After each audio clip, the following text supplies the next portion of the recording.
नमस्कार. चला समजून घेऊयात विठ्ठलाचे रूप. पहा, ही फक्त पुंडलिकानं दिलेली वीट आहे. विटेवर देव उभे आहेत. ही गुप्तकेशी नावाची दासी होती. तिला तिच्या रूपाचा गर्व होता.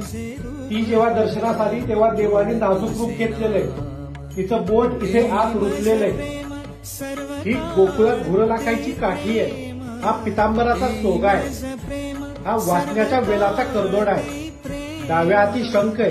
उजव्या हाती कमलपुष्प आहे. ही देवाची नाभी म्हणजे जिथून ब्रह्मदेवाची उत्पत्ती झाली. ही अर्धांगिनी रुक्मिणीला बसायला दिलेली जागा आहे. हे भृगलांछन आहे म्हणजे देवाला भृग ऋषींनी मारलेली लाथ आहे. हा गळ्यामध्ये कौस्तुभ मणी आहे. कानामध्ये मकराकार कुंडल आहेत आणि मस्तकी शिवाकार महादेव आहे. गोदा पंढरी ज्ञानदेव तुकाराम.